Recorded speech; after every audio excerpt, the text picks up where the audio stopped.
டாடாக்கு அடுத்து அதிகப்படியான ஈவி வச்சிருக்கிறது அப்படின்னு பார்த்தீங்கன்னா, அது வந்து MG.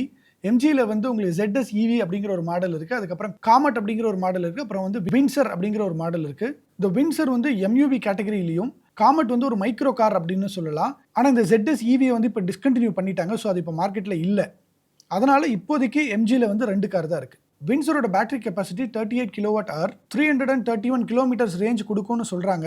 134 HP, 200 newton metre torque produce பண்ணும். இதோட பிரைசிங் பிளான்ஸ் வந்து ரொம்ப டிஃப்ரெண்ட்டா இருக்கும். ஏன்னா, எம்ஜி வந்து ஃபர்ஸ்ட்டு பேட்டரி ஓனிங் மெத்தட வந்து குடுத்துருக்காங்க. எப்படின்னா, ஒண்ணு நீங்க அந்த பேட்டரிய வந்து ரென்டடா எடுக்கலாம். அப்படி இல்ல அப்படின்னா, அந்த பேட்டரிய ஓனா வாங்கிக்கலாம். ஒருவேளை நீங்க ரென்டடா எடுக்கிறீங்கன்னா, இந்த காரோட பிரைஸ் வந்து 9 லேக்லேருந்து ஸ்டார்ட் ஆகுது. அந்த ரென்ட் அதாவது அந்த பேட்டரிக்கு வந்து நீங்க தனியா சார்ஜ் பே பண்ணணும். நீங்க எத்தனை கிலோமீட்டர் டிரைவ் பண்றீங்களோ, அத பொறுத்து அந்த சார்ஜஸ் வந்து மாறும். இல்ல எனக்கு அந்த பேட்டரி எனக்கே வேணும் அப்டின்னீங்கன்னா, அந்த பேட்டரிக்கு மட்டுமே கிட்டத்தட்ட 4 லேக்ஸ் எக்ஸ்ட்ரா சார்ஜ் பண்றாங்க. ஸோ அதனால 9 லேக்ஸ்ல இருந்து நீங்க பேட்டரியோட வாங்குறப்ப கிட்டத்தட்ட 13 லேக்ஸ் அதோட எக்ஸ்-ஷோரூம் பிரைஸா மாறிடுது. அப்படி பார்க்குறப்ப இதோடைய பிரைஸ் ஆன் ரோட் வர்றப்ப கிட்டத்தட்ட 14 to 15 லேக்ஸ் வரதுக்கான வாய்ப்பு இருக்கு.